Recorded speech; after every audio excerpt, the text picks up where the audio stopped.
So good evening, everybody, and I really want to welcome you on behalf of the board tonight and the many other people that work on behalf of the Whatcom Dispute Resolution Center. Tonight we're here to raise awareness about some really cool peace-building work that's going on in our community. We're going to celebrate that tonight. And we're also going to focus on the mission of the Whatcom Dispute Resolution Center and raise awareness about that and support the center and the work that is done. So we're celebrating the 25th anniversary.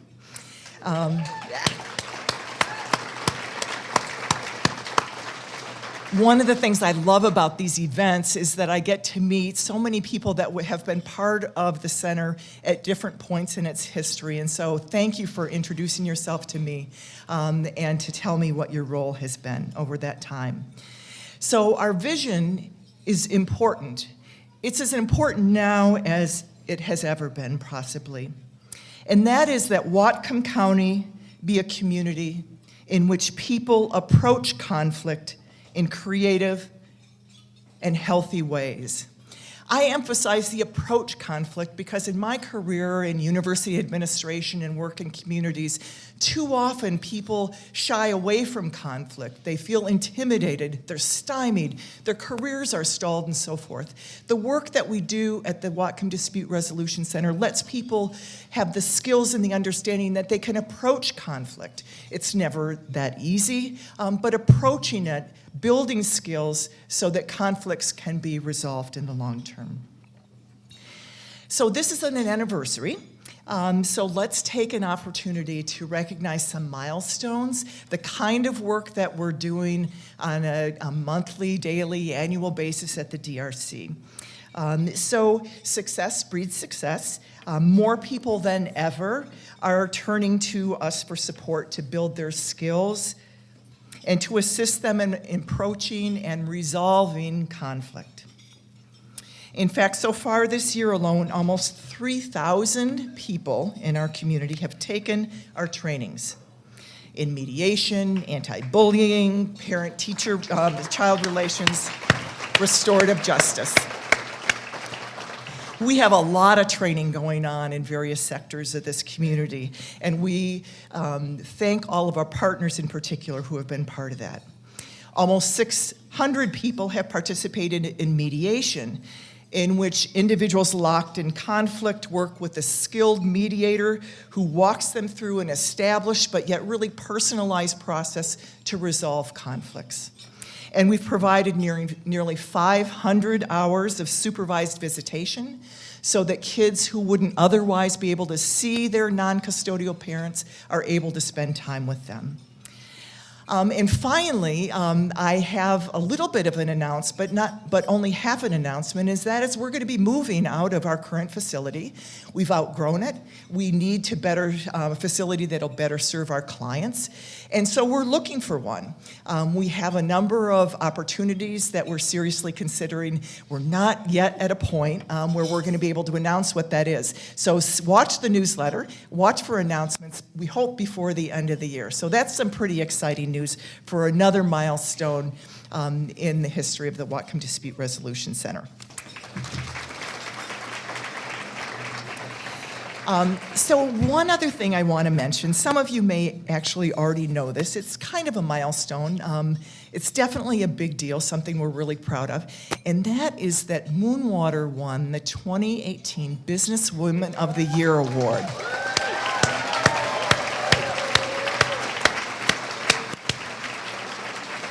So I know a lot of you know Moonwater, and so you know that her leadership, her dedication, her commitment to our community, her mentorship of young professionals is just outstanding. And so we are so proud that she has been recognized in this way. So tonight you'll have an opportunity to hear a lot more of what's happening in our community surrounding peace building, as well as what's happening at the center. So right now you're supposed to eat your salads if you aren't already doing that. And then dinner service will begin shortly. And we thank the BTC staff, and they're serving our biggest gala event ever. So there's a lot of people, and we appreciate their willingness to have this large a group here. So we have a full evening, and I want to introduce somebody that many of you know, and that is our Executive Director, Moonwater, who will get the evening started.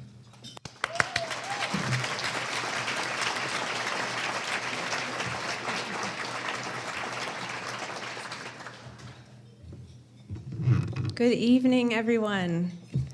It's so wonderful to see you all and to be here for the 15th Annual Peace Builder Awards. This is incredible. Thank you for joining us tonight. So the simple and profound acts of peace building within our community continue to shape the social fabric that connects and binds each of us. Each year leading up to this event, I take extra time to reflect on the tone and tenor of communication and conflict, locally, nationally, and globally. And each year, I am reminded of the incredible community in which we live. In one form or another, each of us has probably felt challenged this past year by some interaction, perhaps with a family member or a coworker or even a friend who might live across the country. Perhaps we struggled to relate to their perspective or felt that they were simply not seeing ours. Perhaps we dismissed their viewpoint, or perhaps fortunately experienced them embracing ours. Each of these interactions, though, likely carried an undercurrent of unspoken hopes, perceptions, assumptions, fears, desires, and needs. And often conflict erupts because we neglect to share those with one another and instead find ourselves feeling polarized. I believe strongly that we each have a responsibility to navigate through these undercurrents in a way that strengthens our connection, inspires curiosity, and builds compassion. And if we can do that, that the social fabric will only grow stronger. And we are doing it. So tonight is truly an opportunity to celebrate community members that are building peace in ways that are congruent with our mission, and it's also an opportunity to support the Dispute Resolution Center and really to stand with us in service to the community at large. So I truly thank each of you for being here tonight. And I would be remiss if I didn't acknowledge the tremendous amount of effort that goes into an event like this to make this evening run smoothly.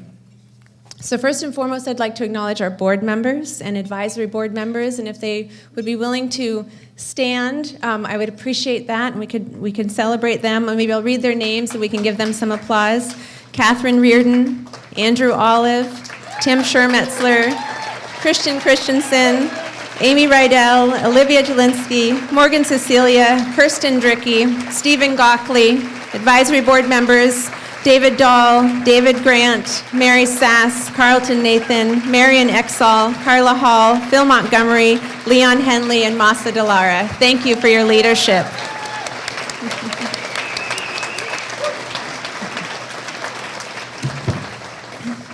And I'm also happy to honor our esteemed elected and leaders that are here with us tonight. Whatcom County Executive Jack Laus, Lummi Indian Business Councilman Victor Johnson, Whatcom County Councilman Barry Buchanan, Bellingham City Council Member Jean Knutson, Bellingham City Council Member Pinky Vargas, Bellingham City Council Member April Barker, Bellingham Police Chief David Dahl, Superior Court Administrator David Reynolds, Honorable Federal Magistrate Judge Paula McCandless. Thank you all for being here tonight.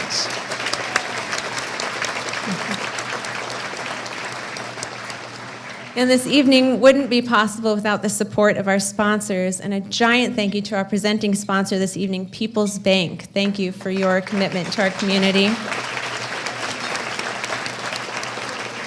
Our platinum sponsors, Brett McCandless Brown, Village Books, also for sponsoring our poetry contest. Thank you so much, wonderful folks at Village Books. Our gold level sponsors, Bank of the Pacific, Highline Construction, thank you. Wendy and Jeff Robinson, Keith and Donna Loken, thank you so much. And a very special thank to Catherine Moran Photography, Posey by Natalie for the lovely centerpieces, which you can take home with you tonight. There's little cards underneath them. Boundary Bay Brewery for providing beer and appetizers this evening. Bellwood Acres for the delicious cider. Laser Point Awards for the beautiful awards you'll see shortly. Lindsey Street for their lovely music. Dickerson Distributors for their wine. Little Caesars for volunteer meals. City of Bellingham, BTV, Dale and DJ for the videos and the filming that's happening this evening. Jake and the entire crew here at BTC. Just incredible.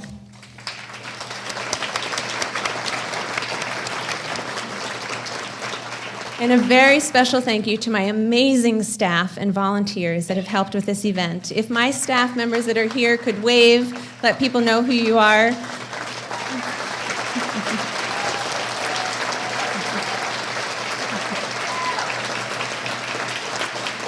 And a special acknowledgement to the wonderful team that brought this event to fruition. Donna Loken, Sarah Jenkins, Wes Wright, and Addie Candid for their tremendous effort coordinating this event. Thank you all.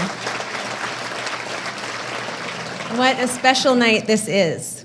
As some of you may have heard me say before, it really is true. This is my absolutely most favorite night of the entire year. So I'm glad to share it with you all. So here we are celebrating the 15th Annual Awards Gala. And after 25 years of providing and promoting constructive and collaborative approaches to conflict, we are most certainly aware that the community in which we live plays a critical role in the advancement of our mission. And the Peace Builder Awards has become one of the most visible ways that we can acknowledge the efforts of individuals, organizations, and businesses that are truly contributing to a more peaceful community. It is these award recipients that remind us of how accessible the act of peace building really is, and how integrated it can be into our daily lives and actions. Each year, for those of you that have been with us before, you'll recognize this, the event has grown significantly. And in tandem, the selection process has become more and more difficult. Once again, we received a record number of nominations from the community, making this both a challenging and inspiring decision-making process.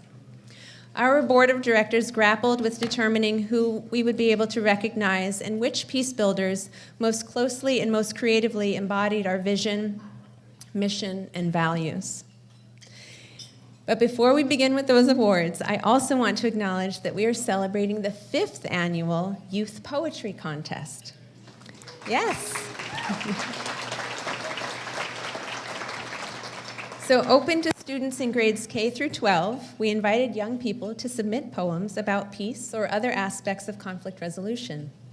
We were so pleased to receive an enormous number of submissions from all out throughout the county, and 4 students of varying grade levels were selected, and we'll get to hear their poems throughout the evening.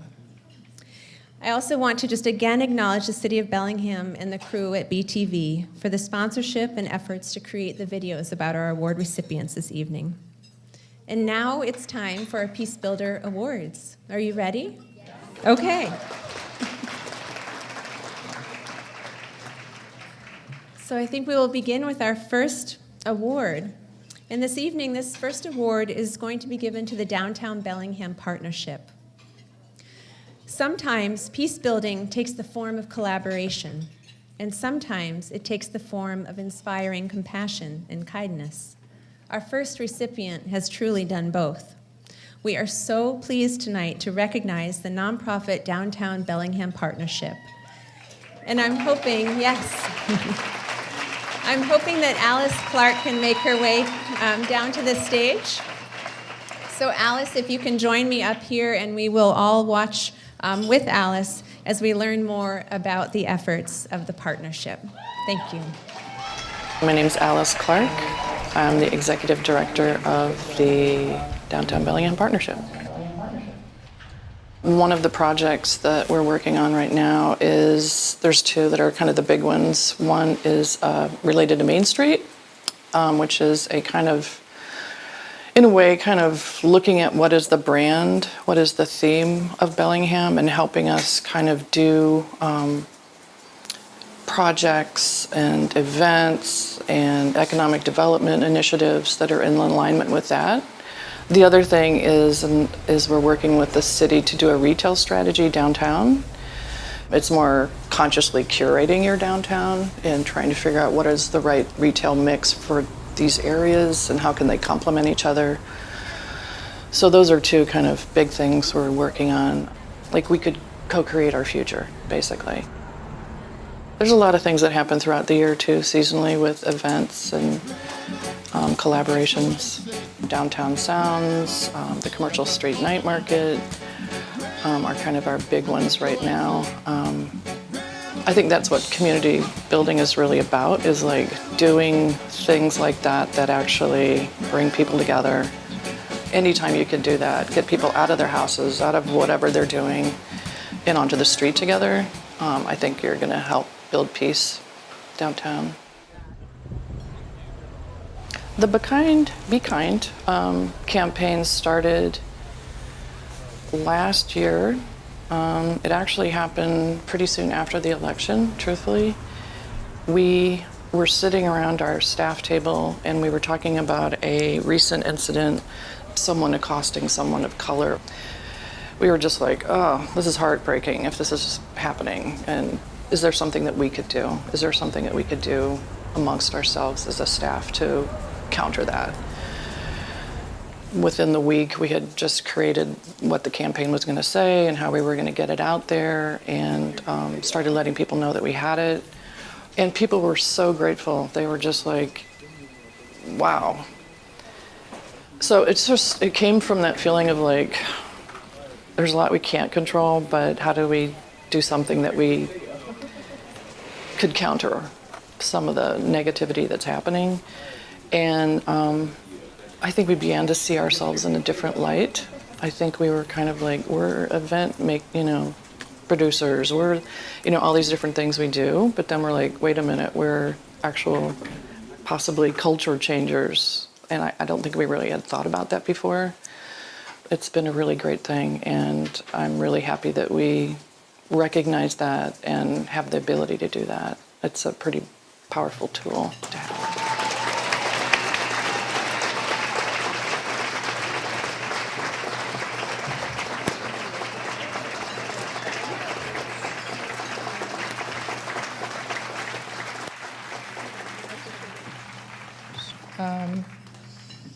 I think I speak for our entire staff to say that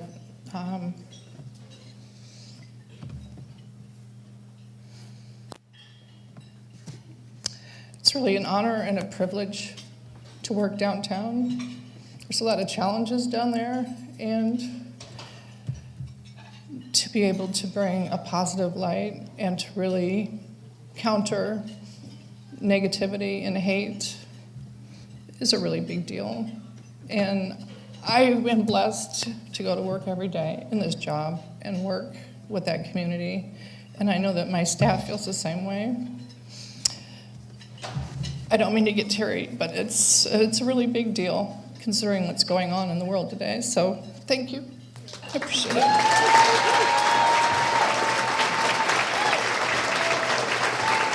Does the staff want to stand up? The staff of the Downtown Partnership wants to stand up.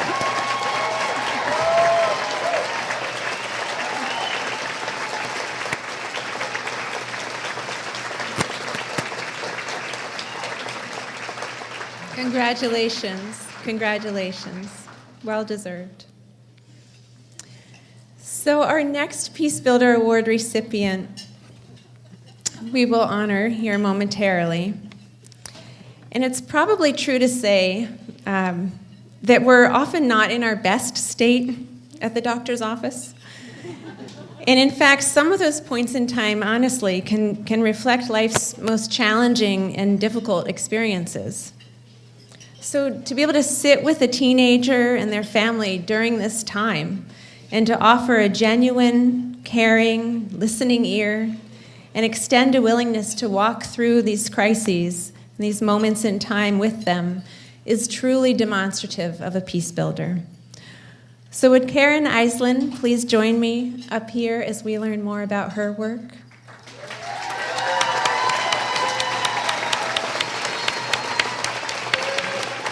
Karen Aislinn, behavioral health consultant, Pediatrics at Peace Health. I came to Peace Health in 2007, and I worked in the hospital until 2 years ago. And that's when this program kind of got developed, and they hired me to be a behavioral health consultant in outpatient pediatrics, acknowledging, I guess, that mental health and behavioral health is a big part of taking care of people, and you really can't take care of people's physical health without addressing those other issues. This is a big practice with about 20 providers. We serve about 40,000 kids. Anxiety is just like an epidemic right now. It's insane how much people are struggling with anxiety. And the schools are really trying to come up with ways to cope with that. And when we can partner with them, we can help them, in terms of what might be helpful for this particular person. I'm actually giving a workshop called Anxiety 101 for some of the parents to come to, because we get so many calls, like, what do we do? A few things that I would throw out. One is, I think that screens and social media, I think, and some of the video games, I think, play a big part. Some of these video games really keep you in fight or flight all the time. I mean, you're just, you're going to get shot at, you're going to get attacked by a zombie, someone's going to jump out at you, and that can be a lot of fun for a half hour or an hour. But when kids are doing that 6 hours a day, they're gonna set their nervous system on edge, and it's really, really hard to calm down and come out of that. So I think that's a big part of it. I'm seeing a huge increase in bullying about themselves and their family that they haven't heard before in Whatcom County school systems, like, go back where you came from, and, somebody from India being called a terrorist, or, things like that are happening, I think, way more. I think the social media adds a layer to bullying that's just horrendous, because kids can't get away from it. They go home and they're still being bullied, and people just create a page about bullying somebody, or it's crazy. So I think those are some factors, and there's a lot more. I mean, I could probably talk for 30 minutes about that, but there's a lot of things going on right now that are making it rough for kids.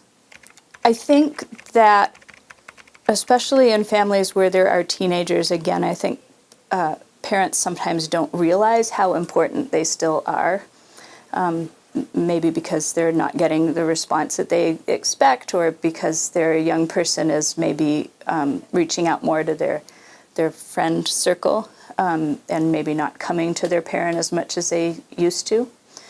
And I've really seen good things happen when parents just kind of hear a little bit about what their young person is going through, and then the young person can say, it helps that I didn't know how to tell you, but it helps that you know about it.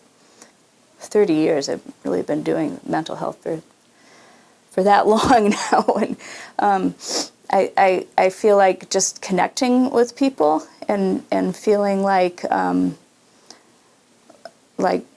people end up feeling heard, seen. People feel like they matter. And I really like it when I can kind of make that happen, not just between me and the person I'm talking to, but trying to spread that out into the community that the person's dealing with, their family, their school. How can we make things work better for people?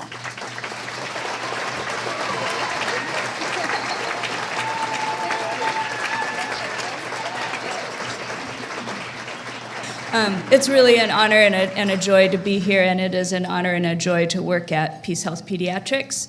I love working in that community because everybody's there because they care about kids. And so it's a great place to be, and I hope I get to be there yet for a long time. Thank you so much.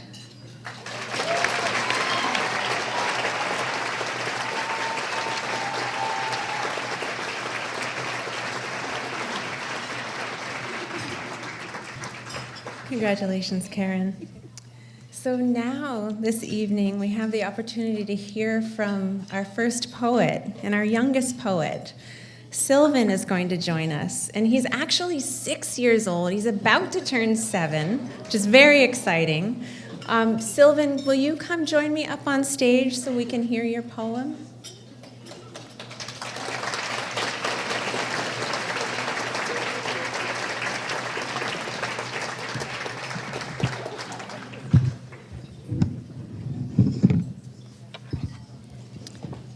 And his sister is here for support as well. So Sylvan, why don't you come right out here? And do you have your poem memorized? Are you ready to share it? Okay. Friendship. Friendship is a circle, it never stops rolling. Friendship is a weed, it never stops growing. Friendship is a dog, when it comes, it brings love. Thank you, Sylvan. I have a ribbon for you. This is for you. And here, Sylvan, you can take a photo right over there. Here, she's waving. But don't fall off the stage.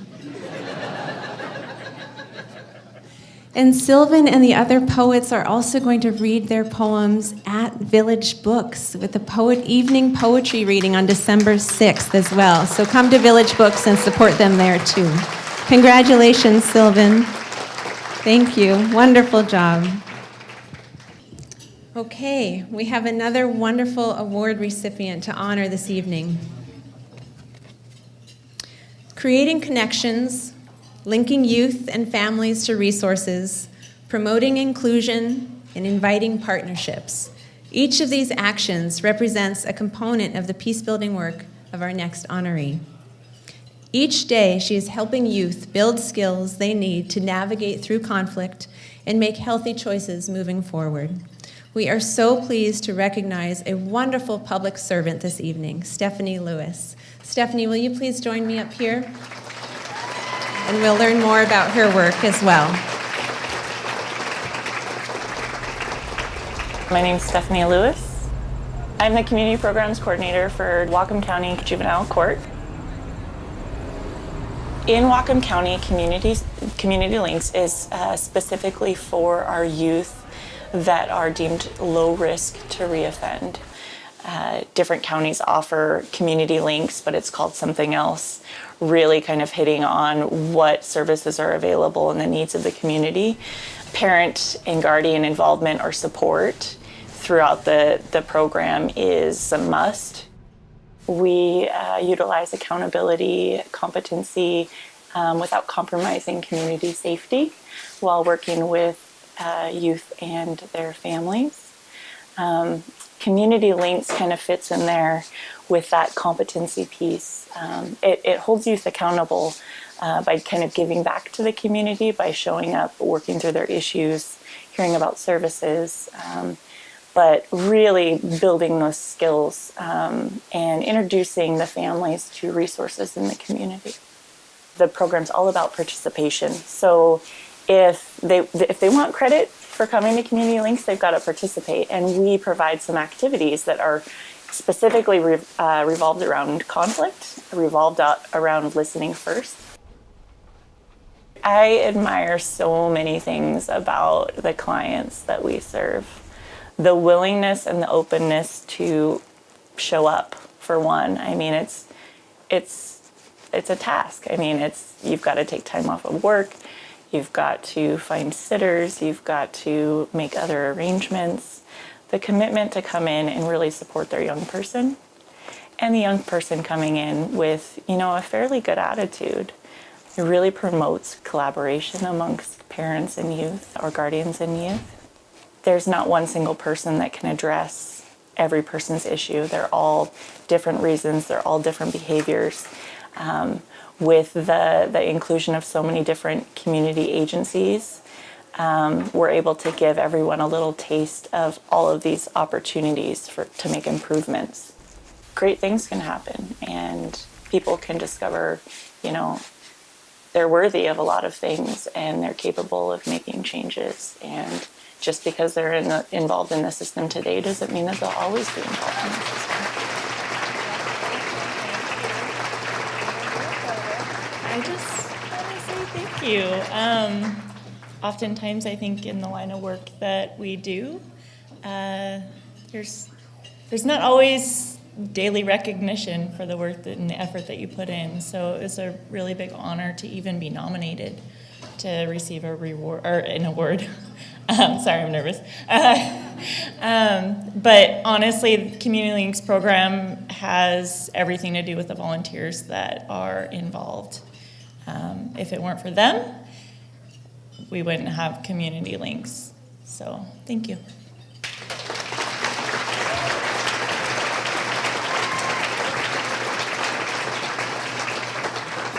Just a fantastic program, and Stephanie's done an amazing job of keeping it going and strengthening it. Thank you, Stephanie. Our next award recipient. Our next award goes to an organization that has truly become an invaluable community resource in and of itself, creating a nexus between philanthropy and community need. They are literally and figuratively investing in the well-being of our entire community.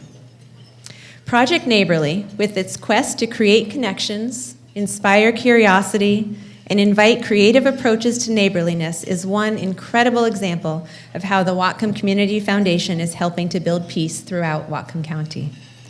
Would Maury Ingram please join me as we learn more about this wonderful work? My name is Maury Ingram, and I'm the president and CEO of the Whatcom Community Foundation. The origins of Project Neighborly really came out of the divisiveness of the last presidential election. And our executive committee was meeting, and one of our executive committee members came to the meeting and said, you know, we've got the election coming up in a couple of weeks, and no matter what happens, about half the people that live in this community are going to be pretty unhappy. And so he asked our favorite question at the Community Foundation, which is, what could the Community Foundation do about that?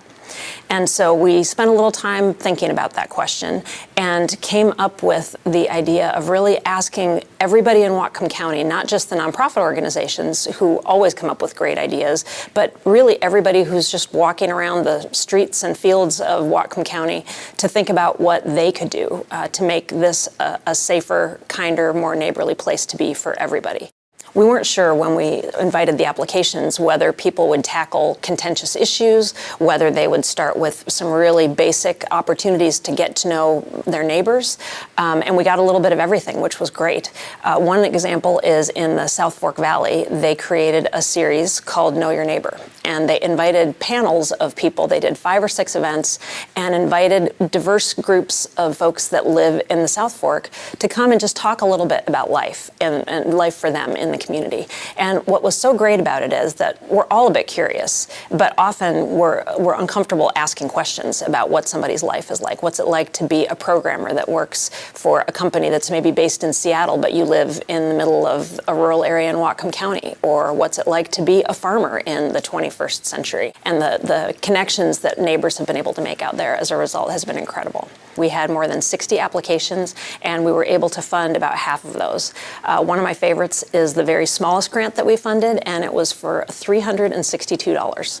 And it funded a pen pal project on Lummi Island. And the reason that it happened is because there are a number of folks who've lived on Lummi Island for generations, and there are newer families, many of them with young kids, and those two groups don't really have a lot of ways to connect. And they had a chance not only to correspond for a while, but then to meet one afternoon together, and the relationships that spark are just incredible. Neighborliness is really just thinking about the fact that we all share this place and figuring out what we can do to be better to each other on a really basic level. Because we're really trying to, when it comes right down to it, knit together a tighter community so that everybody feels connected, everybody feels welcome here, everybody feels like this is a safe place for them to be. My favorite thing about Project Neighborly is that whether you apply or not, you can take the idea and apply it in your daily activities with your family, with your neighbors. Just reach out. In 5 years, I hope that everybody in this community has a Project Neighborly idea, and I hope that everybody in the community is already feeling like things are a lot more neighborly.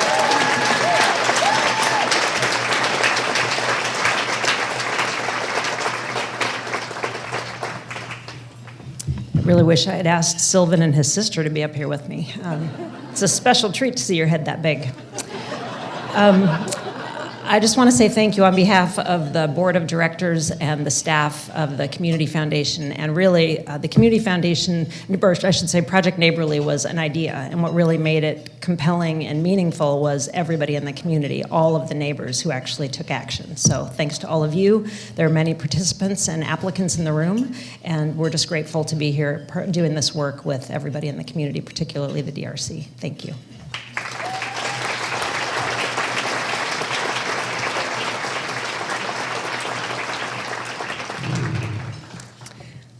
And can we do an acknowledgement as well for another one for the Whatcom Community Foundation staff members and board members? Thank you.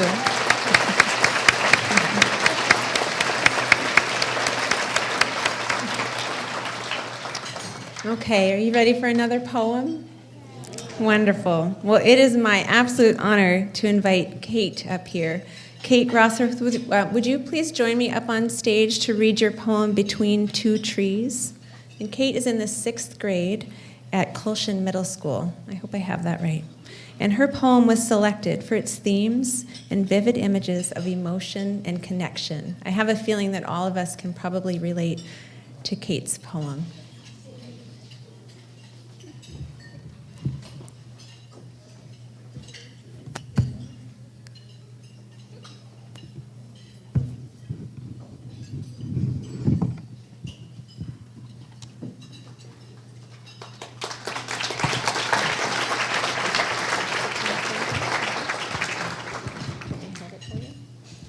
Between the two trees, one oak and one birch, him and I sit face to face.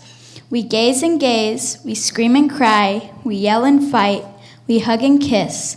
Nothing is better than the sweet, sweet bliss. I sit alone and wonder how my life would be without him. I ponder and ponder until I can't take it any longer. I call and hear his voice. We rejoice. We scream and cry, we yell and fight, and oh, how we wish we could kiss. We say goodbye and then goodnight. Tomorrow, we'll meet up and renew our sweet bliss. We'll sit face to face, we're the same, him and me, he and he. We'll sit happily between the two trees. Nicely done. I have a ribbon for you.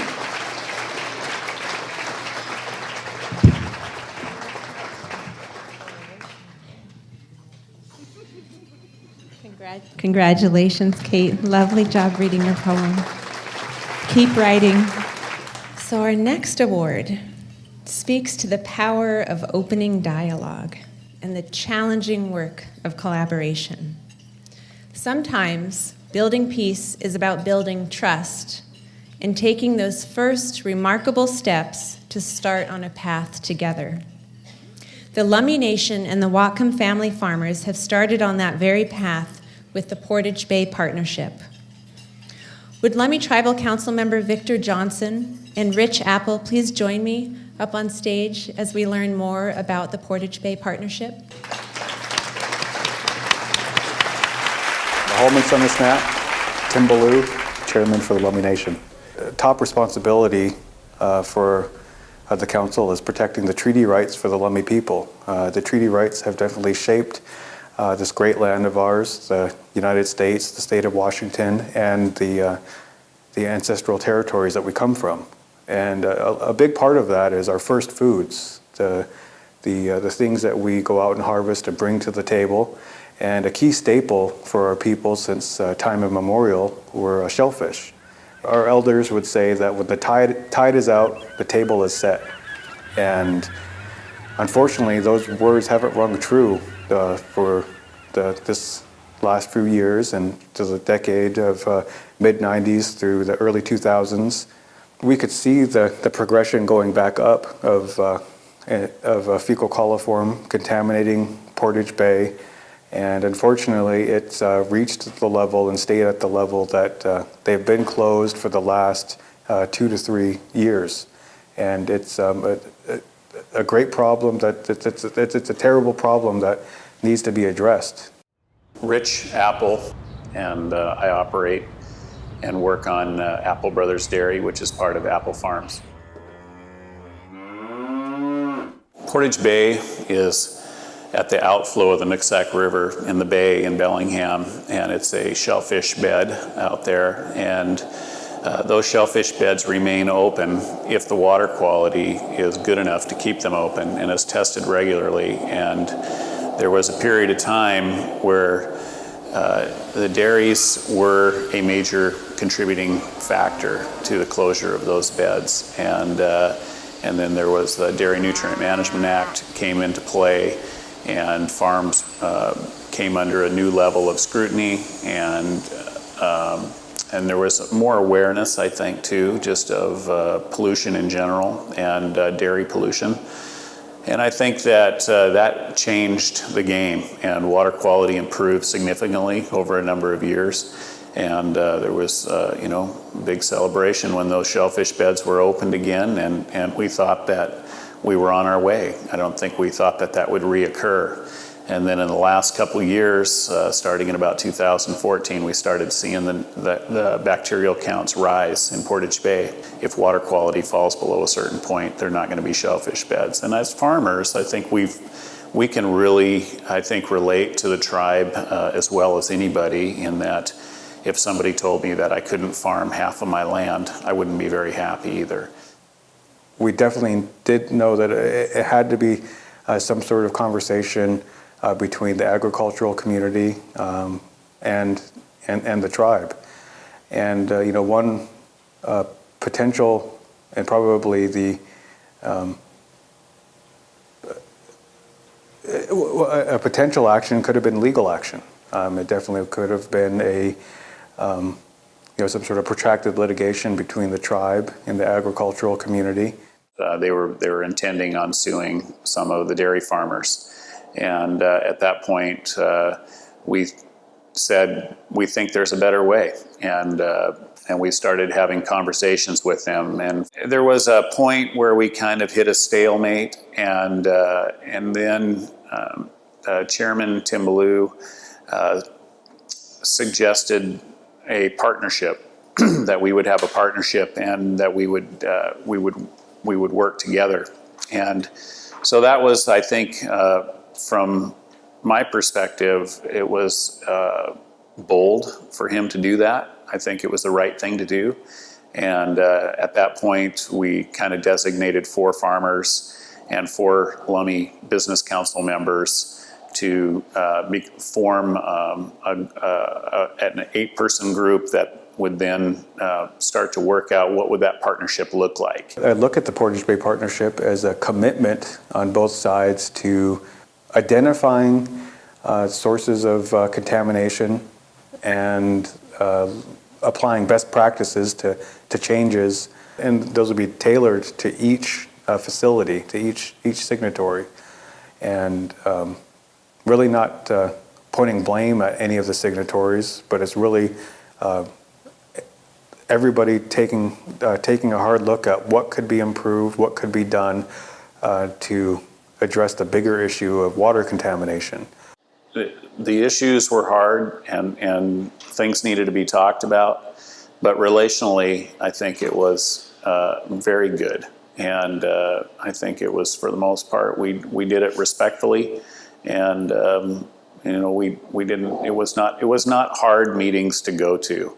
I think we relationally got along well. It's a community approach to a community problem, and we're grateful that we had neighbors who were willing to sit down and figure this out with us. And I think in turn, it'll improve the water quality for everybody.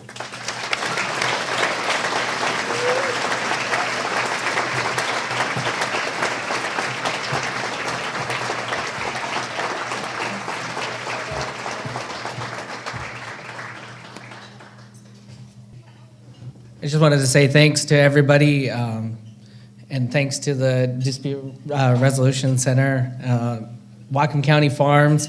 It hasn't really been all that easy to get to this point, and it's built a better foundation for everyone to work on.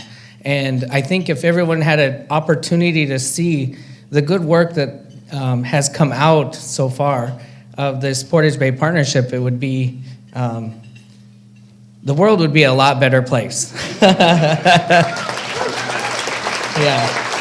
I wanted to thank Rich again. Thank you for, stepping forward and getting us all together. And I wanted to thank the former chairman, Tim Ballou, really putting in most of the effort to say there is a better way. Go and find that better way.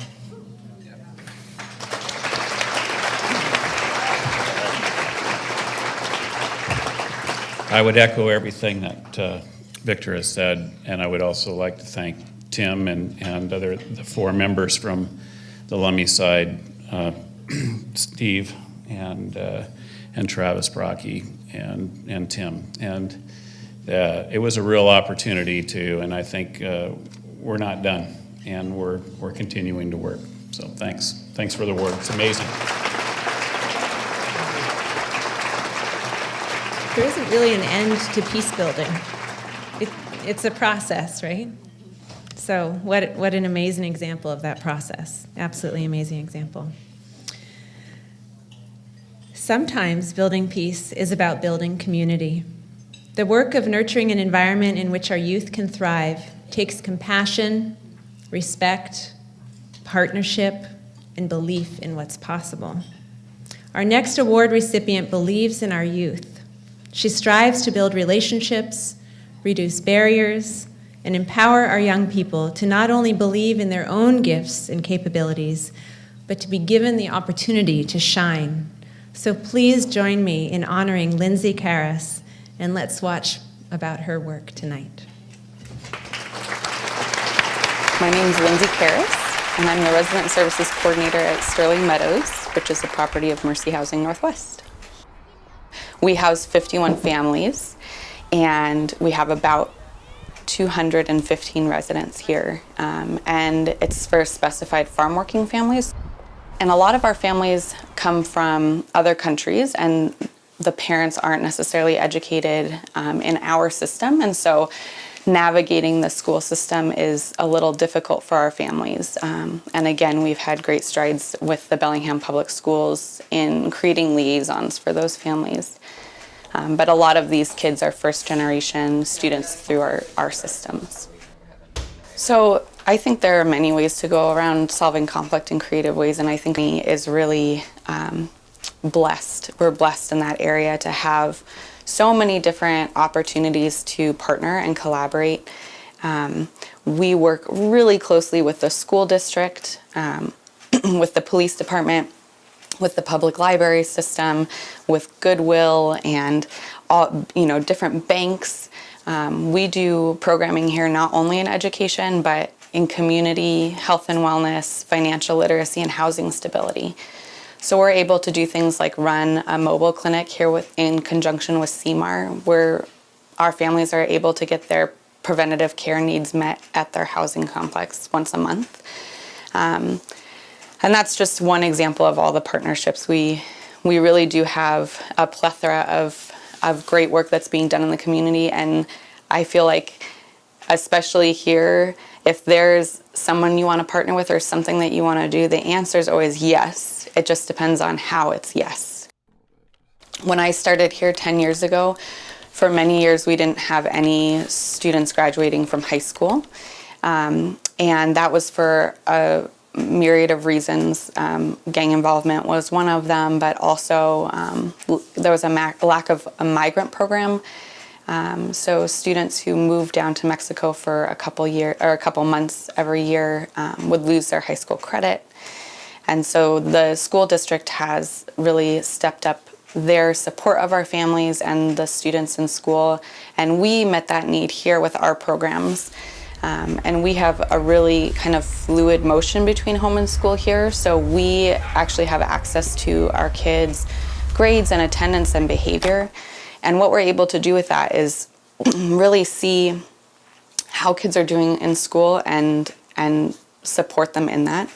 And what we've seen is that our graduation rates have increased drastically. So this year, we celebrated our 5th year of 100% graduation rate, which is fantastic. So every single one of our kids in the last 5 years has graduated, and we've sent 27 of them off to college. For me, it's been a huge joy to be able to see our kids and our youth cultivating their passion. And so really giving them the tools to explore what they want to be and what they want to do in the community, and just reinforcing that as much as we can. So my dream is that all of our kids get to find their passion.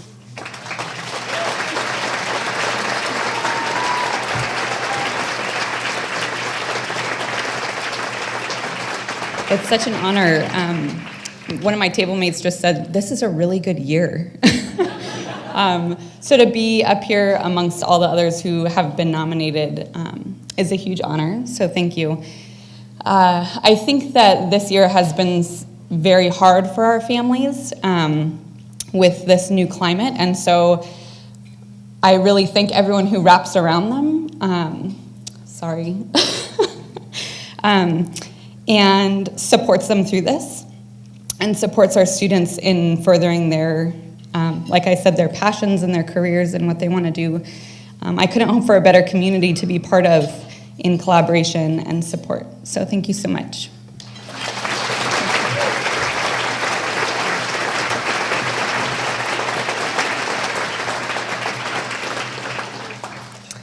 If Lily Waite could please join me up here. And Lily's poem, The River, was selected for its beautiful and inspiring imagery. Lily, I'm so pleased to honor you tonight and glad that you're able to join us. Thank you for being here. There is a river, a long river, a river that's flowing with peace. We might not all see it the same, but we all know it's there. Sometimes it sparkles to you, and sometimes it looks like a gloomy, gloppy mess. But when you see it that way, close your eyes and breathe, and open them again, and then it will sparkle to you. There is a river, a long river, a river that's flowing with peace.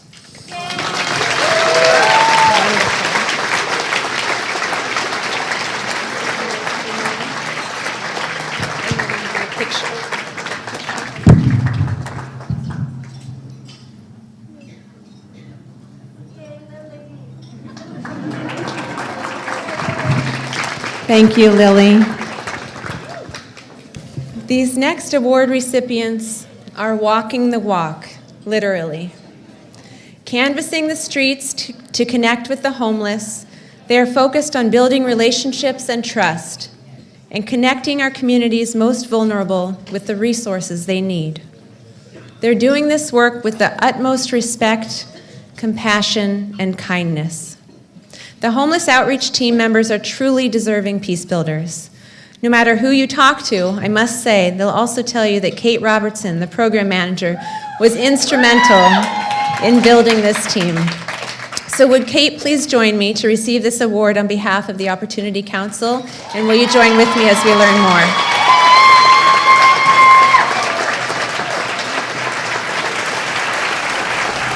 Andrea Northey, and I'm a street outreach specialist. Kate Stragus, and I'm the interim outreach team lead. The outreach team's job is to outreach to people that don't have any other support. It wasn't for the people that have case managers or have the opportunity to advocate for more housing.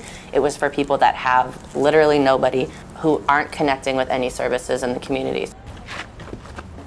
The first thing that we kind of try to do is getting to know them and building the relationship. That's a huge part about what the hot team does. Is it's not so much as like a quick, like, where we get you signed up, get you going for everything, because sometimes life doesn't work that way. Is anyone home?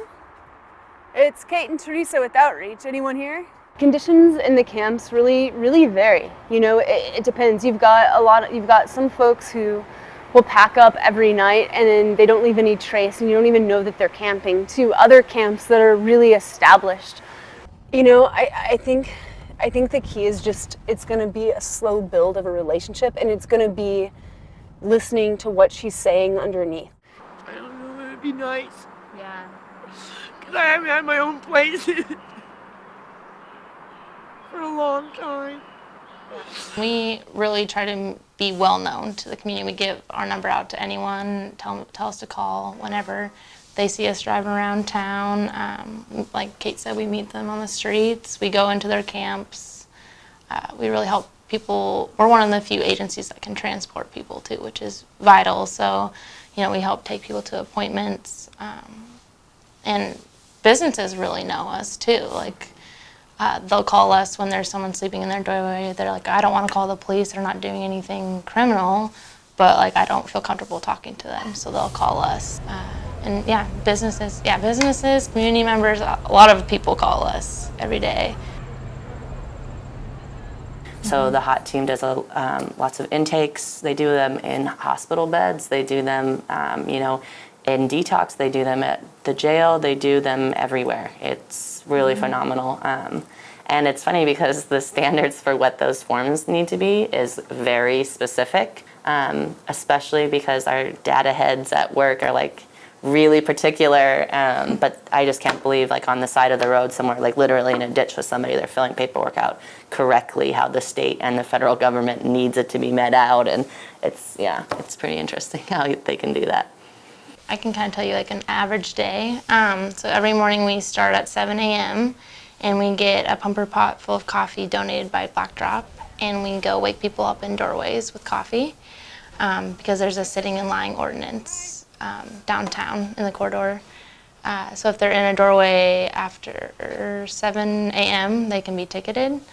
And most of the time people are really receptive to us and really nice. And, we just kind of get to know them. Like, if I've never met somebody, I might ask them where they're from or how'd they get here.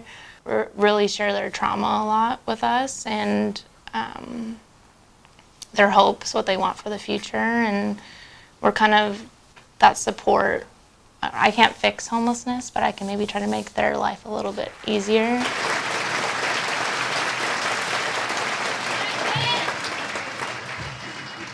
Gosh, it's such an honor to be nominated for this. It's so incredible to be a part of a city and a county that values our citizens so much that they'll fund a team that allows us to go out every morning and just be present with people.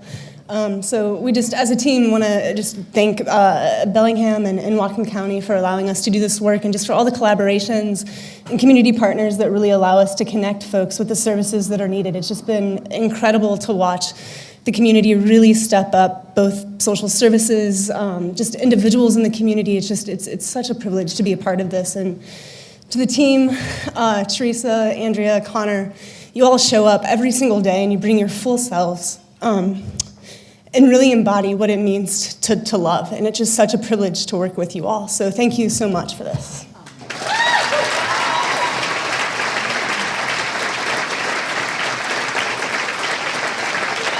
And will the homeless outreach team and staff members stand up and we can honor the homeless outreach team? Yes, congratulations.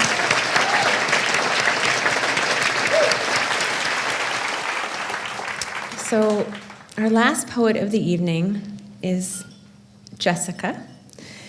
And I had the opportunity to sit down with each of our poets before this evening and got to learn a little bit more about them. And Jessica is just an amazing young woman and really creating a remarkable path for herself.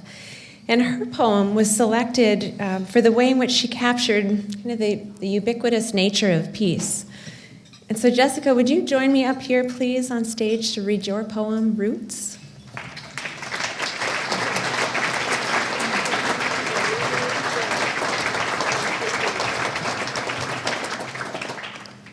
Peace is in our blood, the blood we donate to hurricane victims, working together to provide for those who have lost everything.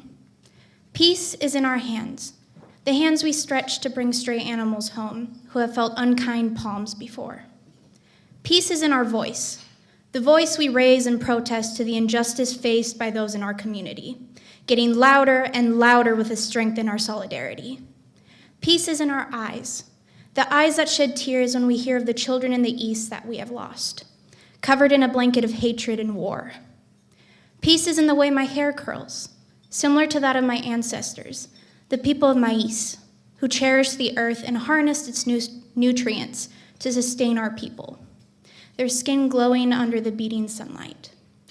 Peace is in the nature around us, enraged with the mistreatment of its land, yearning for a change. We are walking constellations of all the people who have loved us, have helped us, and have shown strength through their kindness to others. Connect the dots and find the way, for we may have forgotten what peace looks like, but mistake not, peace is us.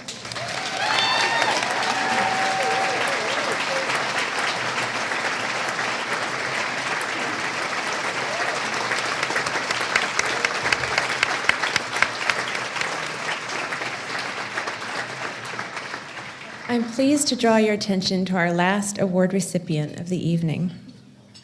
This particular award speaks to the importance of curiosity, openness, and inclusivity. Peace building can take many forms, and it often requires us to invite perspectives and beliefs different than our own.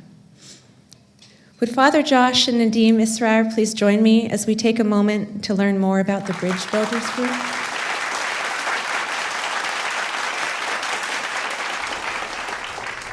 I am the Reverend Josh Hostler. My role is Associate Priest for Adult Formation, which is a mouthful of a title, at St. Paul's. I joined the Bridge Builders at some point shortly after it began. My name is Nadim Israr, and I'm the President of Islamic Society of Whatcom County. In January, when the President Trump took over in the community, there was a lot of tension, so we thought, look, it will be a better way that if we understand each other, learn about each other, so all the misconceptions can be eliminated, and we understand if we have any differences, we can work those out, and we should work on the commonalities which we have between the people of the book. Before the election, we at St. Paul's had planned to hold a three-part weekend series at St. Paul's called Islam 101. Part of the problem was that we didn't really know very many Muslims in the community. And so we started to reach out, and then some folks from Bridge Builders and from the Islamic Society came and attended our series at St. Paul's, and were able to answer questions and to speak in an impromptu way at a much deeper level than we had anticipated would be possible because of these friendships that had just then formed. It was really beautiful. And when we live together and when we don't know if each other, then then it's very shameful to us. So, for example, a part of my belief is that if I go to sleep stomach full and my neighbor goes to sleep empty stomach, Day of Judgment, God will hold me responsible for that. So I need to know my neighbor. But if I am not talking to my neighbor, I will never know. So we talk about the three Abrahamic faiths, and I think that it would, well, I'll set alongside that Christianity is the dominant religion in the United States, certainly the most numerous, but sometimes it's shocking how little Christians know about their own faith. It's shocking how few would remember that Jesus was a Jew, or who would know that Jesus appears in the Quran. It is so important for us to find those points of commonality, because our faith is not about who is the most correct. I don't care how correct you are, it doesn't make you more loving automatically. And yet love is at the heart of all three of these faiths. every week someone talks about their religion. So what they do is they just explain everything in detail. And we sit down and listen, and then, things which we don't understand, we ask questions. And, because the person who's talking understand that we don't know anything about for them so far.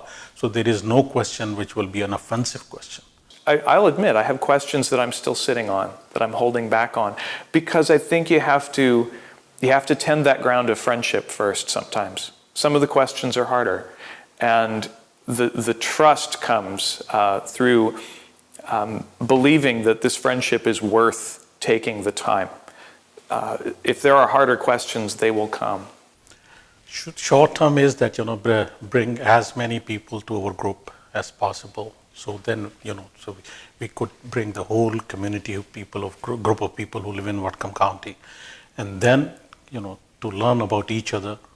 And then if something happens to one group, then we can all stand together as a family without any kind of a fear.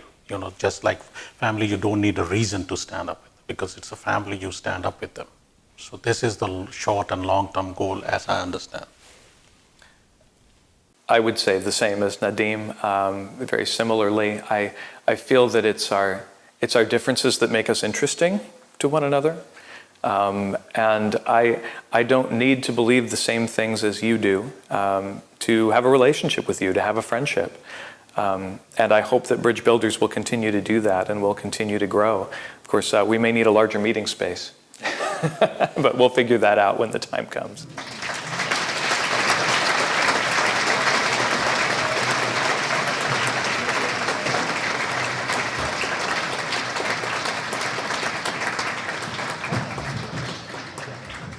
Nadim asked me to be the one to speak.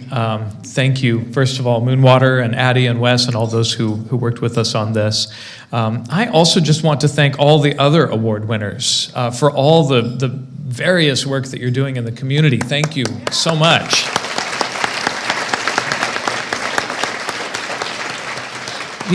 Folks who get out there on the front lines and get out there and do this work, I look at what the bridge builders are doing, and what do we do really?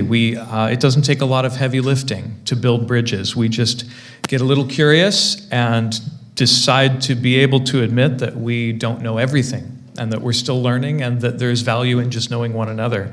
And then we tell our stories, we listen to each other, and then we make some effort to share that listening spirit with our neighbors as well. We will have events coming up that you may hear about in the community. So thank you very much.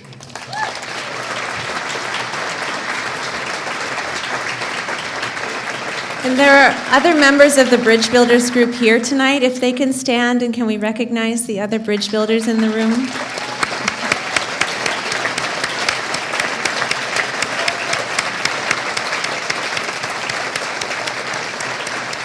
I think you're setting a wonderful example for our community. Thank you for the time that you're taking to listen.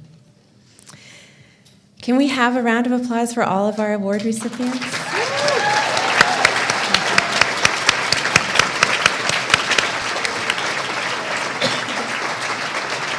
Thank you, everyone. This is just beautiful.